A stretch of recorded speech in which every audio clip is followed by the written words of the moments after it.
ओडिशा के स्वास्थ्य मंत्री नवकिशोर दास को आज गोली मारे जाने के बाद हड़कंप मच गया। घटना राज्य के झारसुगुड़ा जिले के ब्रजराज नगर इलाके में हुई है। जब ओडिशा के स्वास्थ्य मंत्री नवकिशोर दास ब्रजराज नगर नगरपालिका के अध्यक्ष और उपाध्यक्ष के 2 नए कार्यालय भवनों का उद्घाटन करने पहुंचे थे। गांधी चौक पर जैसे ही वो अपनी कार से बाहर निकले, पास में पुलिस की वर्दी में खड़े शख्स ने उनके सीने में गोली दाग दी। लोग नवदास को माला पहना रहे थे, उसी वक्त उन पर गोली चलाई गई। जैसे गाड़ी से उतर रहे थे तो एक आवाज आया फट से, तो दादा ऐसे छाती में हाथ लगा के बोले, क्या हुआ, कौन मारा बोल के। सब गोली लगने के बाद नवकिशोर दास कार की सीट पर गिर पड़े, लेकिन फिर उठकर बाहर निकले और निकलते ही नीचे जमीन पर गिर गए। राज्य के स्वास्थ्य मंत्री को गोली लगते ही आसपास हड़कंप मच गया। लोग वहां मौजूद पुलिस वालों के पीछे पड़ गए। पुलिस और नवादास के समर्थकों के बीच झड़प हुई, क्योंकि पुलिस के साथ वो शख्स खड़ा था जिसने गोली चलाई थी। वो मारा और भागा, और भाग के 2-3 तो ब्लैंक फायर किया। नवकिशोर दास के समर्थकों का कहना है कि पुलिस आरोपी को दबोचने के बजाय उसको बचाती दिखी। ओडिशा के घायल स्वास्थ्य मंत्री नवकिशोर दास के जमीन पर गिरते ही उनके समर्थकों ने उन्हें उठाकर कार की पिछली सीट पर बिठाया और तुरंत अस्पताल की ओर भागे, जहां प्राथमिक उपचार के बाद नवकिशोर दास को एम्बुलेंस से एयरपोर्ट ले जाया गया।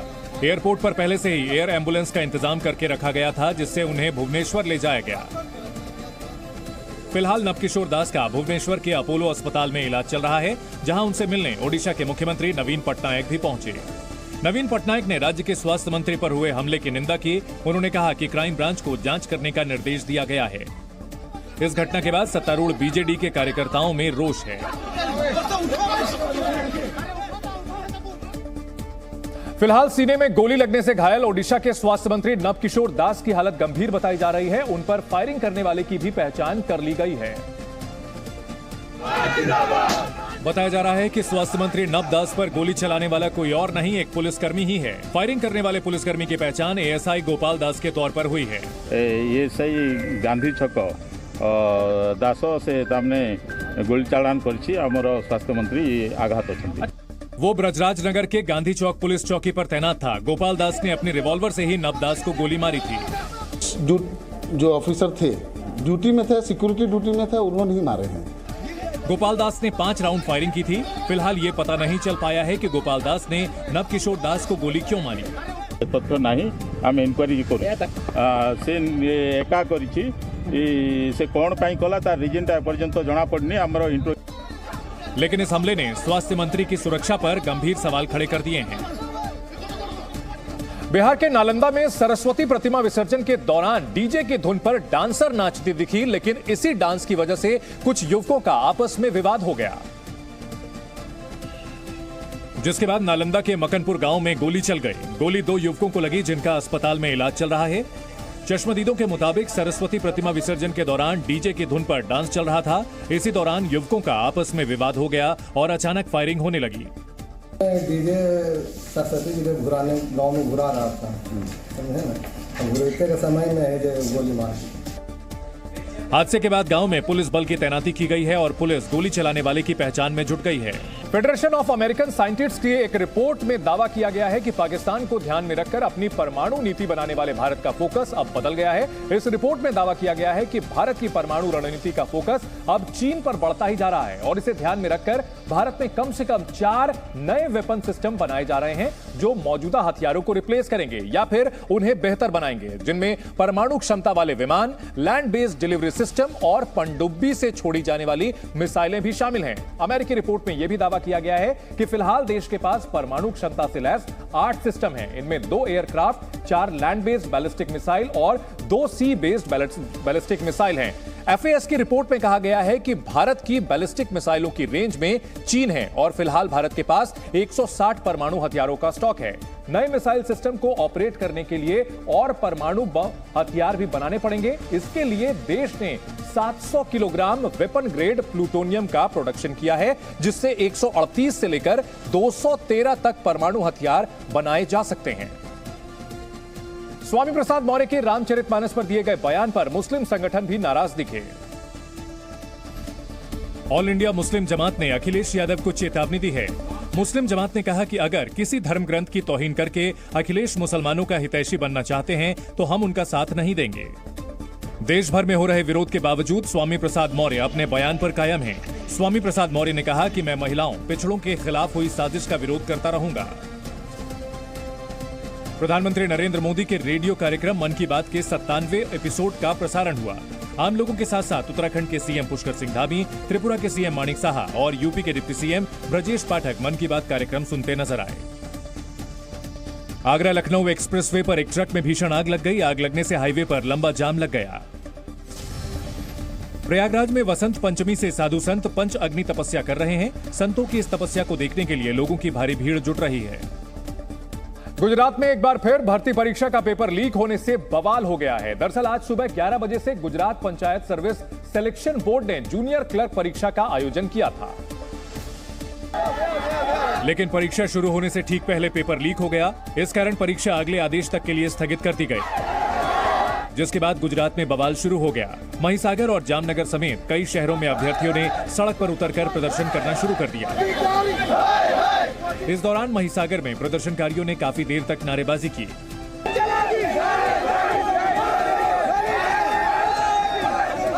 इसके बाद छात्र सड़क पर ही बैठ गए। छात्रों में भूपेंद्र पटेल सरकार के खिलाफ नाराजगी दिखी।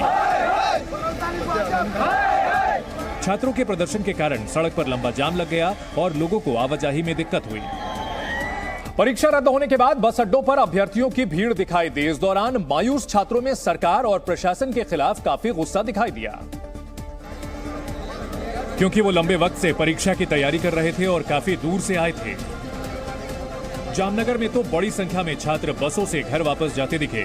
इस दौरान सुरक्षा के कड़े बंदोबस्त किए गए। सूरत में भी जामनगर जैसे हालात दिखे। यहाँ भी बस स्टेशनों पर अभ्यर्थियों की भारी भीड़ दिखी। हालांकि इस दौरान छात्र काफी मायूस दिखे। और मेरी जॉब भी चालू है, तो उसी के साथ तैयारी करना बहुत डिफिकल्ट है और ये एग्ज़ाम कैंसिल हो जाती है तो हमें बहुत दिक्कत होती है। मैं 3 साल से तैयारी कर रहा हूँ और हर बार वैसा ही होता है।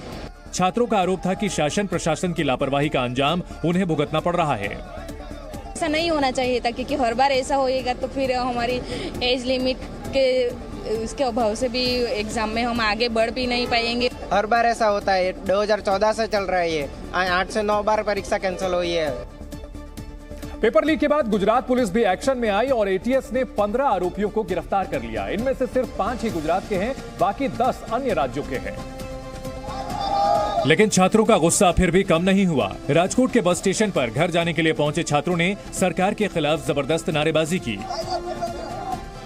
इस दौरान प्रशासनिक अमले की लापरवाही का शिकार हुए कुछ अभ्यर्थियों के आंसू भी छलक आए। भूपेन्द्र पटेल ने एक ज अपील है कि सरकार जे पारदर्शी भर्ती करे खाली तपासना आदेश ना आपो, તમે એના ઉપર કામ કરો, ખોટા આદેશ ના આપો, ઓન પેપર વર્ક ना करो। पंचायत जूनियर क्लर्क के 3,350 पदों पर परीक्षा के लिए 10 लाख से भी ज्यादा अभ्यर्थियों ने रजिस्ट्रेशन कराया था। पेपर रद्द होने की वजह से इन सभी की मेहनत पर पानी फिर गया। फिलहाल ये साफ नहीं हुआ है कि दोबारा परीक्षा कब कराई जाएगी। इस बीच पूरे मामले पर गुजरात पंचायत सेवा चयन बोर्ड की तरफ से सफाई भी सामने आई है और बोर्ड के सदस्य रजिका कचेरिया ने दावा किया कि पेपर लीक कांड में गुजरात के बाहर के गैंग का हाथ है। ये पेपर गुजरात बाहर एक जो गुजरात बाहर लोग हैं उसकी पूरी टोली थी, जिसने ये पेपर बहुत कम पैसों के कारण लेके इसको बेचना चाहा था। उन्होंने कहा कि पेपर लीक होने की जानकारी देर रात मिली थी, जिसके बाद परीक्षा रद्द करने का फैसला लिया गया ताकि योग्य अभ्यर्थियों के साथ अन्याय ना हो। ये इसलिए स्थगित किया गया है ताकि कोई भी खराब तत्व गुजरात सरकार में ना पहुंचे। गुजरात में जूनियर क्लर्क की परीक्षा का पेपर लीक होने के बाद राजनीति भी गर्मा गई है। विपक्ष ने इस मुद्दे पर भूपेंद्र पटेल सरकार और बीजेपी पर बड़ा हमला बोला है और आरोप लगाया कि गुजरात में बार बार पेपर लीक होने से करोड़ों छात्रों का भविष्य बर्बाद हो रहा है। दिल्ली के मुख्यमंत्री अरविंद केजरीवाल ने ट्वीट कर पेपर लीक पर सवाल उठाया। उन्होंने लिखा कि गुजरात के लगभग हर एग्जाम में पेपर लीक क्यों हो जाता है, करोड़ों युवाओं का भविष्य बर्बाद हो रहा है। उधर दिल्ली के डिप्टी सीएम मनीष सिसोदिया ने सीधे सीधे बीजेपी को जिम्मेदार ठहरा दिया। उन्होंने ट्वीट किया कि आज फिर गुजरात में बीजेपी ने लाखों युवाओं की उम्मीदों पर पानी फेरते हुए जूनियर क्लर्क की परीक्षा का पेपर लीक करा दिया। पेपर लीक मामले में भाजपा ने अपना ही रिकॉर्ड तोड़ दिया। हाल ही में पेपर लीक के कारण विरोधियों के निशाने पर आए राजस्थान के सीएम अशोक गहलोत ने इसे एक बड़ी समस्या बताया। उन्होंने ट्वीट किया कि आज गुजरात में जूनियर क्लर्क की भर्ती परीक्षा पेपर लीक के कारण रद्द की गई। ये दिखाता है कि देश भर में पेपर लीक एक विकट समस्या बन गया है। गुजरात में ये पिछले सालों में 17वां पेपर लीक है। गुजरात के कांग्रेस नेता अर्जुन मोढवाडिया ने भी भूपेंद्र पटेल सरकार पर निशाना साधा। उन्होंने आरोप लगाया कि बीजेपी सरकार घोटालेबाजों के साथ खड़ी है। गुजरात में जूनियर क्लर्क की परीक्षा भले ही रद्द हो गई है, लेकिन गुजरात एटीएस के शिकंजे में पेपर लीक गैंग के कुछ सरगना हाथ लगे हैं। गुजरात एटीएस की अब तक की जांच में यह सामने आया है कि पेपर लीक करने में गुजरात के 5 और बाहर के 10 शख्स शामिल हैं। चूंकि इस तरह के मामले पहले भी सामने आते रहे हैं, इसलिए गुजरात एटीएस इस बार सतर्क थी और संदिग्ध लोगों और एटीएस के बीते 4 दिनों से उन पर नजर थी। इसी वजह से वडोदरा में स्टेक वाइज टेक्नोलॉजी को रडार पर ले लिया गया था और जैसे ही हैदराबाद से एक शख्स ओरिजिनल पेपर लेकर पहुंचा, एटीएस ने सबको रंगे हाथों दबोच लिया। अब गुजरात एटीएस ने हैदराबाद, ओडिशा और चेन्नई में इस मामले की जांच शुरू कर दी है और अब तक की जांच में यह पता चला है कि जूनियर क्लर्क की परीक्षा का पेपर 12 लाख रुपए में बिकना था। जांच में यह भी पता चला है कि स्टेक वाइज टेक्नोलॉजी में 40 लोगों को यह पेपर हल करके दिया जाना था।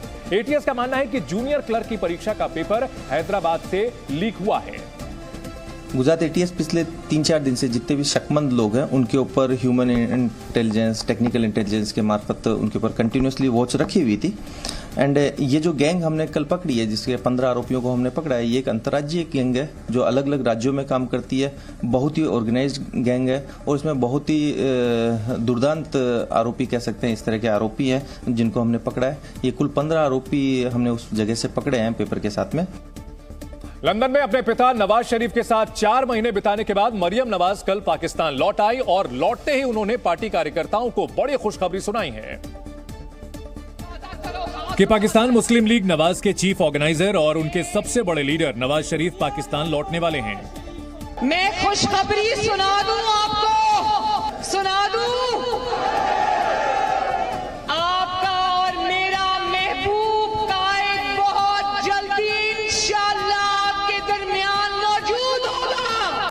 नवाज शरीफ ने अपनी बेटी मरियम को पार्टी का वरिष्ठ उपाध्यक्ष नियुक्त किया है। साथ ही नवाज शरीफ ने पंजाब में होने वाले विधानसभा चुनाव में मरियम को रणनीति बनाने और रैलियों की कमान भी सौंप दी है। इसलिए लाहौर में मरियम के स्वागत में पार्टी कार्यकर्ताओं का हुजूम उमड़ पड़ा। सबका शुक्रिया अदा करती हूँ जो आपने मेरे पर एतमाद का इजहार किया और मुझे जो नई जिम्मेदारियां मिली है, मैं आपसे वादा करती हूँ, अपने वतन से वादा करती हूँ, अपनी पार्टी से वादा करती हूँ कि एक दिन भी आराम से नहीं बैठेंगे अब इंशाअल्लाह। पार्टी को मजबूत करने की अहम जिम्मेदारी देकर एक तरह से नवाज शरीफ ने मरियम को अपना अघोषित राजनीतिक उत्तराधिकारी घोषित कर दिया है। सामने हजारों की भीड़ हो, लाहौर जैसा शहर हो और 4 महीने बाद वतन वापसी हो, मरियम नवाज भला ये मौका कहां छोड़ने वाली थी। अपने कट्टर विरोधी और पूर्व प्रधानमंत्री इमरान खान पर उन्होंने जमकर निशाना साधा और कहा कि इमरान खान अपनी बर्बादी के लिए खुद जिम्मेदार हैं और अब बाकी जिंदगी रोने के लिए तैयार रहें। मुस्लिम लीग नून को ताने देने वाले आज सुन लो, अभी चंद दिन पहले तक अभी अपनी हुकूमत भी खुद ही तोड़ी, अब रो भी खुद ही रहा है। रोने की तैयारी कर लो, अब बाकी की जिंदगी रोना पड़ेगा। इमरान खान लगातार टीवी पर आकर शहबाज शरीफ सरकार पर निशाना साध रहे हैं। उनके टीवी पर बार बार आने पर मरियम नवाज ने तंज कसा। को भी कहती हूँ, जुल्म करने वालों को, इंतकाम का निशाना बनाने वालों को जरा हौसला करो। टीवी स्क्रीन पे जब मैं इनको रोते देखती हूँ तो मुझे इन पे तरस आता है। मैं कहती हूँ जरा हौसला करो। मरियम नवाज ने कहा कि उनकी पार्टी चुनावों से नहीं डरती है और जब पाकिस्तान में चुनाव होंगे तो उनकी पार्टी भारी बहुमत से जीतेगी। उधर इमरान खान ने पाकिस्तान के मुख्य न्यायाधीश को चिट्ठी लिखी है। इमरान खान ने चीफ जस्टिस से पाकिस्तान में संवैधानिक अधिकारों की रक्षा के लिए गुहार लगाई। दरअसल इमरान खान अपनी पार्टी तहरीके इंसाफ के उपाध्यक्ष और पूर्व मंत्री फवाद चौधरी की गिरफ्तारी से भड़के हुए हैं। इमरान खान फवाद चौधरी के कोर्ट में पेशी के वीडियो को देखकर बहुत नाराज हैं। इसमें पुलिस फवाद चौधरी को काले कपड़ों में ढककर ले जा रही है। इस तस्वीर को देखकर इमरान खान ने ट्वीट कर कहा कि हथकड़ी लगाकर और चेहरा ढककर फवाद को अदालत में इस तरह ले जाया जा रहा है जैसे वो कोई आतंकवादी हो। इसलिए इमरान खान ने पाकिस्तान के चीफ जस्टिस को चिट्ठी लिखकर कहा कि मैं पाकिस्तान के चीफ जस्टिस से उनके संविधान के संरक्षक होने के नाते अपील करता हूं कि गिरफ्तार किए गए लोगों के सम्मान और प्रतिष्ठा की रक्षा करें। इमरान खान ने कहा कि अब कोई संदेह नहीं कि पाकिस्तान बनाना रिपब्लिक बन चुका है। कांग्रेस सांसद राहुल गांधी की सुरक्षा बढ़ा दी गई है। श्रीनगर के पंथा चौक पर भारत जोड़ो यात्रा में सुरक्षा के पुख्ता इंतजाम रहे। यात्रा शुरू होने से पहले सुरक्षा बलों के जवानों ने गाड़ियों की चेकिंग की। अयोध्या में बन रहे राम मंदिर निर्माण के लिए नेपाल से 2 शालीमार पत्थरों को अयोध्या लाया गया है। इन पत्थरों से भगवान राम और सीता जी की मूर्तियां बनाई जाएंगी। लखनऊ के गोमती नगर में बाइक सवार 2 दबंगों ने मां बेटे पर एसिड फेंक दिया। घटना से पहले का एक सीसीटीवी वीडियो सामने आया जिसमें 2 युवक एसिड लेकर जाते दिख रहे हैं। पहाड़ों पर हो रही बर्फबारी से ठंड एक बार फिर बढ़ गई है। गंगोत्री यमुनोत्री में बर्फबारी हो रही है, वहीं उत्तरकाशी में भी आसमान में काले बादल छाए रहे। राजधानी दिल्ली में भी मौसम ने करवट ली है। दिल्ली के कई इलाकों में हल्की बारिश हुई जिससे ठंड फिर बढ़ गई है। बयानों की वजह से अक्सर सुर्खियों में रहने वाले केरल के राज्यपाल आरिफ मोहम्मद खान एक बार फिर चर्चा में हैं। इस बार एक कार्यक्रम में उन्होंने खुद को हिंदू बताया और ऐसा कहने की वजह भी बताई, जिसके मुताबिक अंग्रेजों के बांटो और राज करो की नीति की वजह से धार्मिक पहचान पर जोर दिया गया, जबकि हिंदू का धर्म से कोई लेना देना नहीं, इसलिए उन्हें हिंदू कहकर बुलाया जाना चाहिए। Why don't you call me a Hindu? I do not consider Hindu is a religious term. Hindu is a geographical term. इसके बाद केरल के राज्यपाल ने इस पर विस्तार से बात की। Anybody who is born in India, anybody who lives on the food which is produced in India, anybody who drinks water from the rivers of India is entitled to call himself a Hindu. And you must call me Hindu. Arif Mohammad Khan ने खुद को हिंदू बताया तो कांग्रेस ने उन्हें नसीहत देने में देरी नहीं की। गवर्नर का काम किसी डॉक्यूमेंट्री पे कमेंट करना नहीं होता है। गवर्नर कॉन्स्टिट्यूशनल पोस्ट है। आप संविधान की रक्षा कीजिए, कॉन्स्टिट्यूशन की को गार्ड कीजिए, सुरक्षा कीजिए। जाहिर है आरिफ मोहम्मद खान का हिंदू को लेकर नजरिया कई लोगों को पसंद नहीं आया। गुजरात दंगों पर बनाई गई बीबीसी की डॉक्यूमेंट्री पर विवाद थमने का नाम नहीं ले रहा है। डॉक्यूमेंट्री पर रोक के बावजूद मुंबई में Tata institute of social sciences के छात्रों ने इसे डंके की चोट पर देखा। हालांकि जब टिस के छात्रों ने इसकी स्क्रीनिंग का ऐलान किया तो भारतीय जनता युवा मोर्चा के सदस्य इसके विरोध में आ गए और उन्होंने कैंपस के बाहर प्रदर्शन शुरू कर दिया, जिसके बाद संस्थान की ओर से सफाई दी गई कि विवादित डॉक्यूमेंट्री को किसी भी हाल में नहीं दिखाया जाएगा। एक माहौल खराब करने का तरीका नहीं होना चाहिए, क्योंकि उसके साथ साथ बाकी इतने स्टूडेंट पढ़ते, 2500 स्टूडेंट है, उसमें 50-60 लोग इस तरीके की एक्टिविटी करते हैं, तो जरूरी नहीं है सब चीजें करने की। लेकिन ऐसा हो न सका। भले ही कैंपस में बड़े पर्दे पर स्क्रीनिंग नहीं हो सकी, लेकिन एक छात्र संगठन ने सामूहिक रूप से लैपटॉप पर बीबीसी की डॉक्यूमेंट्री का प्रदर्शन किया और इस मौके पर करीब 200 छात्र नजर आए। प्रोग्रेसिव स्टूडेंट फोरम के नाम से पहचाना जाता है। उसने न सिर्फ सभी नियमों को तोड़ा बल्कि फिल्म की स्क्रीनिंग की और एक बड़ी संख्या में जो स्टूडेंट थे उनके सामने इसकी स्क्रीनिंग की। बताया गया कि इस छात्र संगठन ने पुलिस और इंस्टीट्यूट की तरफ से मना किए जाने के बावजूद डॉक्यूमेंट्री देखने की जिद को पूरा किया। मनाही और रोक के बावजूद विवादित डॉक्यूमेंट्री को दिखाए जाने पर सवाल खड़े होने लगे हैं। चूंकि ये सब सरेआम हुआ, इसलिए टीआईएसएस एडमिनिस्ट्रेशन भी सवालों के घेरे में है,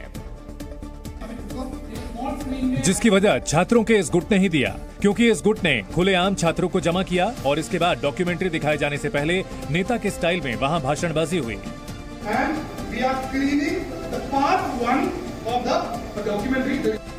और जब हर हाल में डॉक्यूमेंट्री देखने का ऐलान हुआ तो छात्र नेता का मनोबल बढ़ाने के लिए इस गुट के छात्र लगातार तालियां बजाते रहे।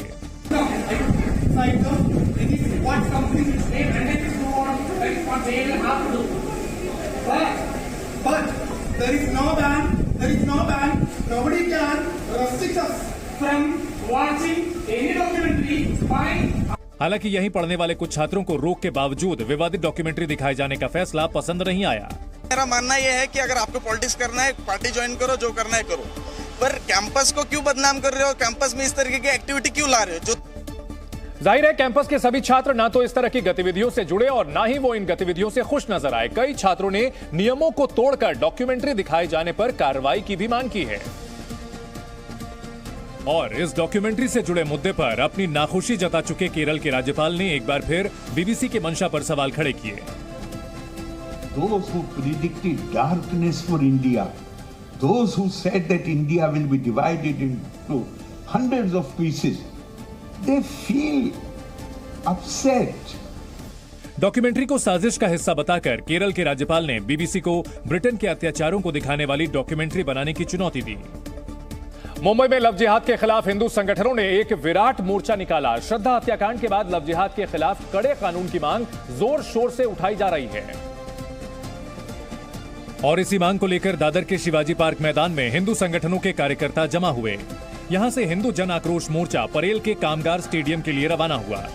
ये क्राउड करीबन 50,000 के ऊपर बताया जा रहा है जो यहां पर इकट्ठा हुए हैं। विशाल रैली में बच्चों से लेकर महिलाएं तक शामिल थे, जिन्होंने जय श्री राम और वंदे मातरम के नारे लगाए। रैली के दौरान हर हर महादेव और जय शिवाजी के नारों की गूंज भी सुनाई दी। मोर्चे में हर किसी के हाथ में भगवा झंडा लहरा रहा था और प्रदर्शनकारी लव जिहाद के खिलाफ नारे लगा रहे थे। ये मोर्चा लव जिहाद के खिलाफ कड़े कानून को महाराष्ट्र सहित पूरे देश में लागू करने की मांग को लेकर निकाला गया। नए कानून के अंतर्गत किसी जिहादी की हिम्मत नहीं होनी चाहिए हिंदू बहन बेटी के ऊपर आंख उठा के देखने की। रैली में प्रदर्शनकारियों के हाथों में बैनर था जिस पर लिखा था लव जिहाद प्रेम नहीं साजिश है। मुंबई में हिंदू जन आक्रोश मोर्चा हिंदू जागृति समिति के बैनर तले निकाला गया, जिसमें कई हिंदू संगठन शामिल थे। इस रैली में विश्व हिंदू परिषद और बीजेपी के भी कार्यकर्ता शामिल हुए, जिन्होंने लव जिहाद के साथ साथ लैंड जिहाद के खिलाफ भी नारे लगाए। जो हिंदू समाज की भावना है लव जिहाद और लैंड जिहाद के बारे में, उसका ये जाहिर प्रदर्शन है।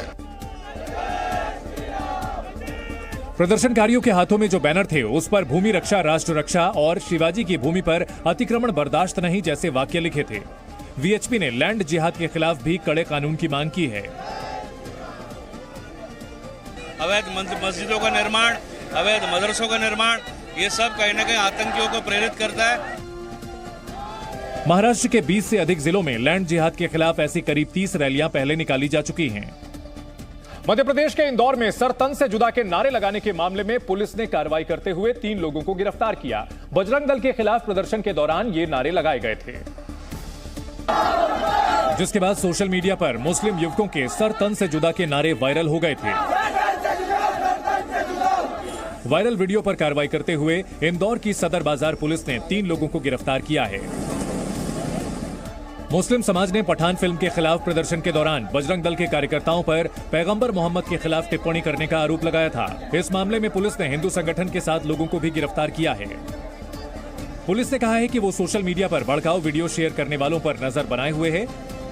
पुलिस ऐसे न सिर्फ मैसेज पे बल्कि उन सोशल प्लेटफॉर्म्स और विभिन्न तरह के जो सोशल मीडिया के ग्रुप्स हैं उन पर भी नजर रखे हुए हैं। पुलिस ने लोगों से अफवाह नहीं फैलाने की अपील की है।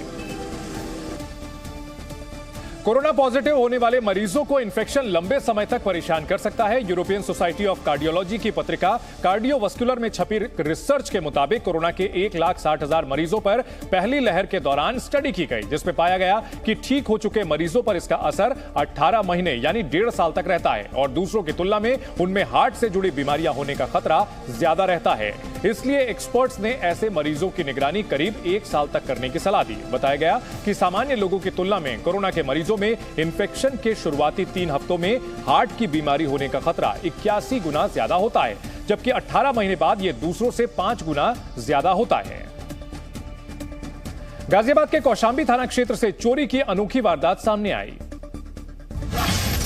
चोरों ने कार को ईंट पर खड़ा कर दिया और इलेक्ट्रिक कार के चारों टायर निकालकर फरार हो गए। टायरों की कीमत 1 लाख रुपए से ज्यादा बताई जा रही है। गुजरात के नडियाड में कमरे का दरवाजा बंद होने से एक विदेशी महिला बालकनी में फंस गई।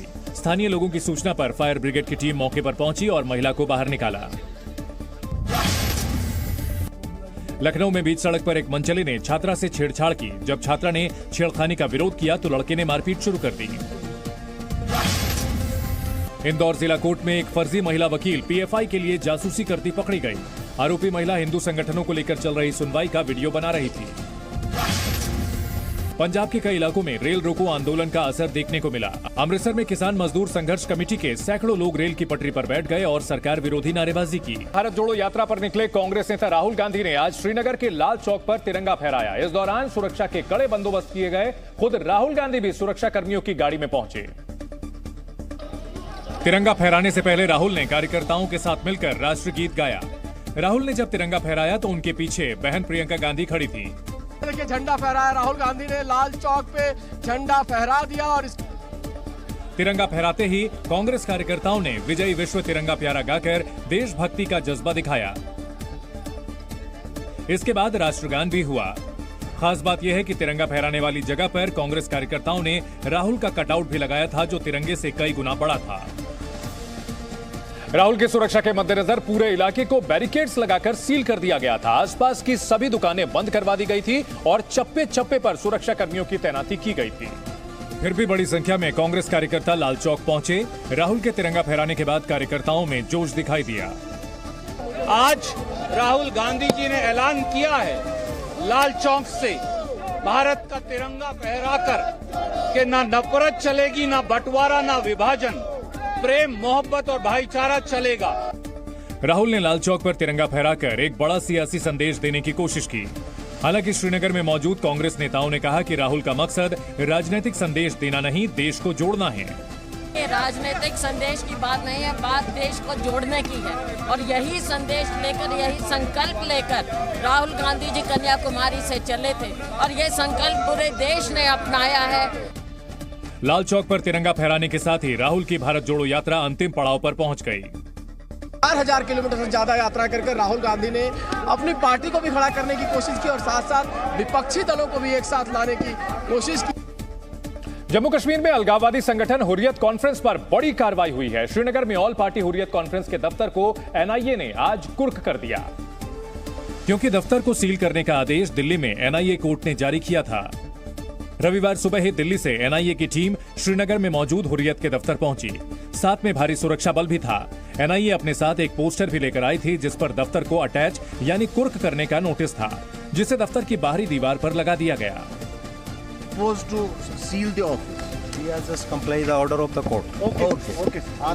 हुर्रियत का यह दफ्तर आतंकरोधी कानून यूएपीए के तहत सील किया गया है। कोर्ट ने माना कि ऑल पार्टी हुर्रियत के दफ्तर से गैर कानूनी गतिविधियां चलाई जाती थीं। हुर्रियत के दफ्तर के कुर्क होने से पहले जी मीडिया संवाददाता खालिद हुसैन ने वहां का जायजा लिया। यहाँ से ही वो सारी कार्रवाइयाँ जो यहाँ पर लॉ एंड ऑर्डर प्रॉब्लम होती थी, जो यहाँ पर जो मिलिटेंट फंडिंग होती थी या फिर हवाला फंडिंग होती थी या फिर जो एंटी इंडिया प्रोटेस्ट निकलते थे, पत्थरबाजी होती थी, उस सब की कार्रवाई करने के लिए इसी ऑफिस को इस्तेमाल किया जाता था। दरअसल ये मामला हुर्रियत नेता नईम खान से जुड़ा हुआ है। अलगाववादी नेता नईम खान को साल 2017 में गिरफ्तार किया गया था। उस पर टेरर फंडिंग का केस चल रहा है। और एनआईए के मुताबिक श्रीनगर में ऑल पार्टी हुर्रियत कॉन्फ्रेंस के इस दफ्तर के आधे हिस्से का मालिक नईम खान ही है। नईम खान इस वक्त न्यायिक हिरासत में जेल में बंद है। इस वक्त इस ऑफिस को आप देखिए, office premises prime location Rajbagh में है और यहाँ कई सालों तक ऑल पार्टी हुर्रियत कॉन्फ्रेंस का दफ्तर चलता रहा, जिसके अध्यक्ष मीरवाइज उमर फारूक है। एनआईए कोर्ट के आदेश के मुताबिक नईम खान पर आरोप है कि उसने जम्मू कश्मीर में अलगाववादी और आतंकी गतिविधियों की फंडिंग के लिए हवाला सहित देश से पैसे जुटाए। 5 अगस्त 2019 को भारत सरकार ने जम्मू कश्मीर से अनुच्छेद 370 खत्म कर दिया। तब सरकार ने अलगाववादी संगठनों के खिलाफ कार्रवाई की थी। तब से ही हुर्रियत कॉन्फ्रेंस का श्रीनगर कार्यालय बंद था। आपको जानना चाहिए कि आखिर हुर्रियत कॉन्फ्रेंस है क्या। हुर्रियत कॉन्फ्रेंस जम्मू कश्मीर में छोटे छोटे अलगाववादी गुटों का संगठन है। इसमें 26 अलगाववादी संगठन शामिल हैं। ऑल पार्टीज हुर्रियत कॉन्फ्रेंस का गठन साल 1993 में हुआ था। हुर्रियत कश्मीर की आजादी की मांग करती है। वो खुद को कश्मीरी लोगों का एकमात्र प्रतिनिधि मानती है। हुर्रियत कॉन्फ्रेंस जम्मू कश्मीर में जनमत संग्रह कराना चाहती है। हुर्रियत कश्मीर विवाद में पाकिस्तान को भी एक पक्ष यानी पार्टी मानती है, लेकिन सरकार से बातचीत के सवाल पर 2003 में हुर्रियत कॉन्फ्रेंस 2 गुटों में बंट गया था। गिलानी गुट के बजाय मीरवाइज उमर फारूक के गुट का रुख नरम था। मीरवाइज गुट सरकार से बातचीत का पक्षधर था। 370 हटने के बाद से ही मीरवाइज घर में नजरबंद बताए जाते हैं। एनआईए ने की शिकायत पर टेरर फंडिंग के खिलाफ एफआईआर दर्ज की थी। गृह मंत्रालय को टेरर फंडिंग को लेकर एक गुप्त सूचना मिली थी। पता चला था कि लश्कर-ए-तैयबा चीफ हाफिज सईद और हुर्रियत कॉन्फ्रेंस सहित दूसरे अलगाववादी नेता हवाला के जरिए पैसे जुटा रहे हैं। इन पैसों का इस्तेमाल जम्मू कश्मीर में हिंसा और आतंकवाद फैलाने के लिए किया जाना था, जिसके बाद एनआईए ने आईपीसी की धाराओं 120B, 121 और 121A और यूएपीए की कई धाराओं में केस दर्ज किया। एनआईए ने अदालत में पाकिस्तान में मौजूद आतंकियों हाफिज सईद और ऑल पार्टी हुर्रियत कॉन्फ्रेंस के सदस्यों के खिलाफ मुकदमा दर्ज किया। साथ ही हिजबुल मुजाहिदीन, लश्कर-ए-तैयबा और अन्य आतंकवादी संगठनों पर जम्मू कश्मीर में अलगाववादी और आतंकवादी गतिविधियों के लिए फंडिंग का भी केस दर्ज किया। ईरान के बड़े शहर इस्फहान के मिलिट्री फैक्ट्री में जबरदस्त धमाका हुआ। बताया गया कि ड्रोन के जरिए इस हमले को अंजाम दिया गया। हालांकि इस हमले में ना तो किसी की जान गई और ना ही कोई बड़ा नुकसान हुआ है। हालांकि इस हमले से जुड़ी जो तस्वीरें सामने आई वो भयावह दिखी। वीडियो में मिलिट्री फैक्ट्री के सामने की सड़क पर आम दिनों की तरह गाड़ियों की आवाजाही थी, लेकिन अचानक आसमान से कुछ गिरा और आसमान की तरफ उठता आग का गोला नजर आया, जिसके बाद जोरदार धमाके की आवाज भी सुनाई पड़ी। इस धमाके के बाद सड़क पर मौजूद लोग भागते दिखे। ईरानी रक्षा मंत्रालय ने इसे एक नाकाम ड्रोन हमला बताया, जिसमें फैक्ट्री की छत के एक छोटे से हिस्से को मामूली नुकसान हुआ। बीते कुछ बरसों में ईरानी सैन्य, परमाणु और औद्योगिक ठिकानों के आसपास कई धमाके हुए हैं और आग भी लगी है। इसके पीछे ईरान इजराइल को बताता रहा है, जबकि इजराइल का दावा है कि ईरान परमाणु हथियार विकसित करना चाहता है। ईरान का इस्फहान शहर सेना की फैक्ट्री पर हुए धमाके से दहल गया, तो एक दूसरे शहर में आग की ऊंची उठती लपटों से लोग दहशत में नजर आए। बताया गया कि ईरान के उत्तर पश्चिमी शहर तबरीज के पास इंडस्ट्रियल इलाके की एक तेल रिफाइनरी में अचानक आग लग गई, जिसका वीडियो सामने आया तो आग की लपटें आसमान की तरफ ऊंची उठती दिखीं। आग की ऊंची उठती लपटों के साथ काला धुआं भी दिखा। आग लगने से इलाके में अफरा तफरी मच गई और आग बुझाने के लिए फौरन दमकल कर्मी मुस्तैद हो गए। हालांकि आग इतनी भीषण थी कि इस पर फौरन काबू पाना आसान नहीं था। चूंकि आग तेल रिफाइनरी में लगी थी, इसलिए बुझाने की लाख कोशिशों के बावजूद इसकी लपटें कुछ देर तक धधकती रहीं। इसकी लपटें कुछ देर पर धधक पड़ती थीं। आग लगने की वजह का खुलासा नहीं हो पाया। हालांकि पहली नजर में हादसे की वजह ज्यादा तापमान की वजह से मोटर ऑयल के टैंक में आग लगना बताया गया। समाजवादी पार्टी के राष्ट्रीय अध्यक्ष अखिलेश यादव ने बीजेपी पर निशाना साधा है। मुगल गार्डन का नाम बदले जाने पर अखिलेश ने कहा कि हो सकता है हमारा नाम भी अमृत कर दिया जाए।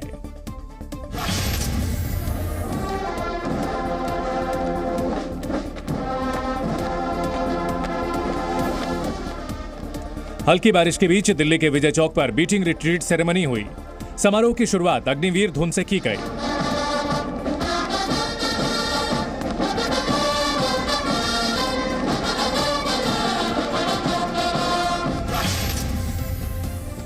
एक्ट्रेस राखी सावंत की मां जया भेड़ा का अंतिम संस्कार किया गया। मां को अंतिम विदाई देते हुए राखी सावंत फूट फूट कर रोईं। कैंसर और ब्रेन ट्यूमर की वजह से राखी की मां का 28 जनवरी को निधन हो गया।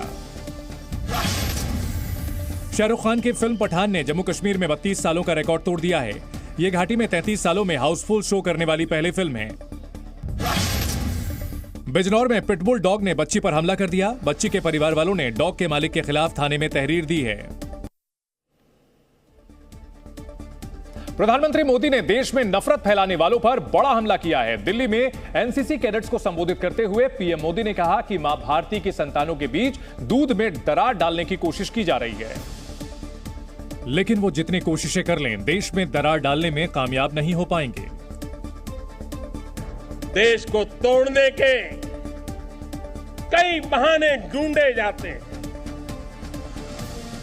भांति भांति की बातें निकाल करके मां भारती के संतानों के बीच में दूध में दरार करने की कोशिशें हो रही है। लाख कोशिशें हो जाए, मां के दूध में कभी दरार नहीं हो सकती। प्रधानमंत्री ने कहा कि देश की एकता के सूत्र ने ऐसे प्रयासों को नाकाम कर दिया है और इसके लिए एकता का मंत्र ये बहुत बड़ी औषधि है। बहुत बड़ा सामर्थ्य है। पीएम का यह बयान ऐसे वक्त आया है जब देश में बीबीसी की विवादित डॉक्यूमेंट्री को लेकर हंगामा मचा है। देश में लोकतंत्र खतरे में है, ऐसा आरोप लगाने वालों को प्रधानमंत्री मोदी ने जवाब दिया। साल के पहले मन की बात कार्यक्रम में पीएम मोदी ने कहा कि हमारी रगों में लोकतंत्र है और हमारा देश मदर ऑफ डेमोक्रेसी है। ये बात उन्होंने India the mother of democracy किताब का जिक्र करते हुए कही कि हमारा देश मदर ऑफ डेमोक्रेसी भी है, लोकतंत्र हमारी रगों में है, हमारी संस्कृति में है। सदियों से यह हमारे कामकाज का भी एक अभिन्न हिस्सा रहा है। स्वभाव से हम एक डेमोक्रेटिक सोसाइटी है। प्रधानमंत्री ने अपने मन की बात में पद्म पुरस्कार पाने वाले उन गुमनाम लोगों का जिक्र किया जो जनजातीय लोगों के बीच काम करते हैं। प्रधानमंत्री मोदी ने ऐसे लोगों की तारीफ की है और कहा कि जनजातीय लोग धरती और विरासत का अभिन्न हिस्सा हैं। जनजातीय समुदाय हमारी धरती, हमारी विरासत का अभिन्न हिस्सा रहे हैं। देश और समाज के विकास में उनका योगदान बहुत महत्वपूर्ण है। उनके लिए काम करने वाले व्यक्तित्वों का सम्मान नई पीढ़ी को भी प्रेरित करेगा।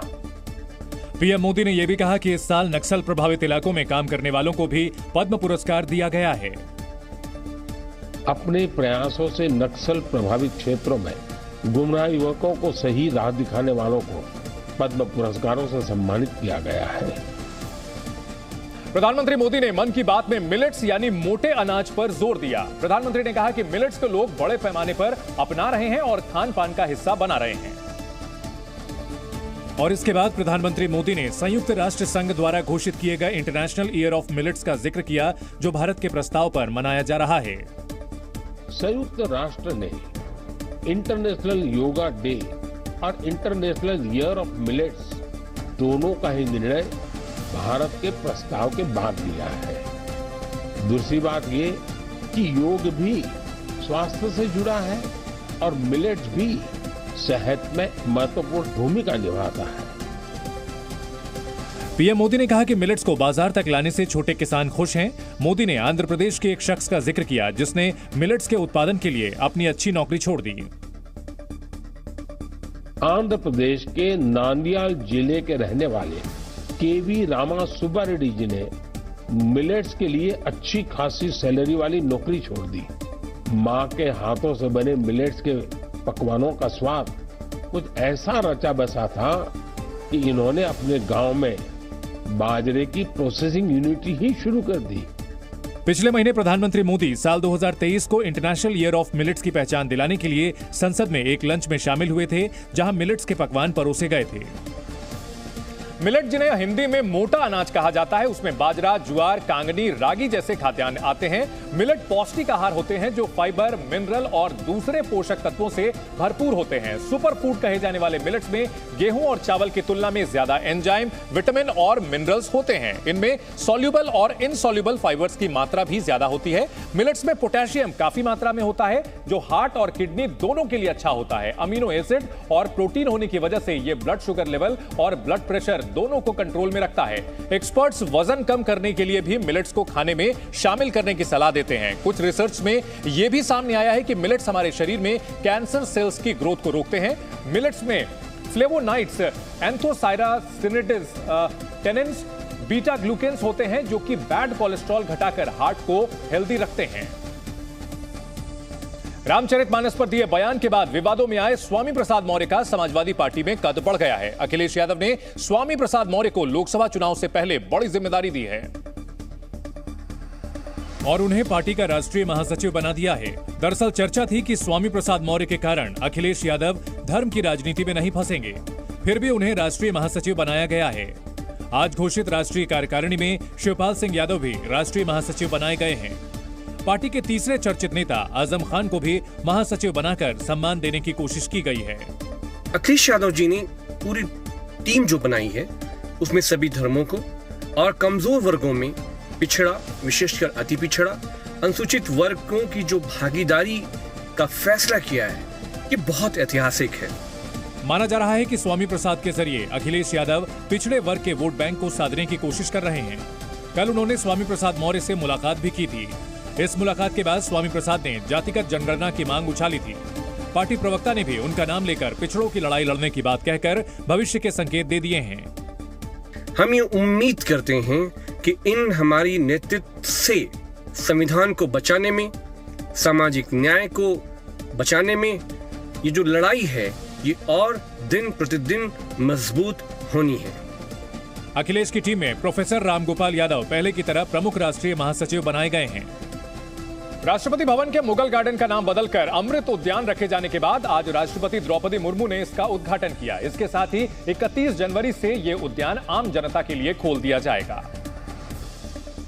लेकिन उससे पहले आज राष्ट्रपति द्रौपदी मुर्मू ने अमृत उद्यान की आधिकारिक शुरुआत की।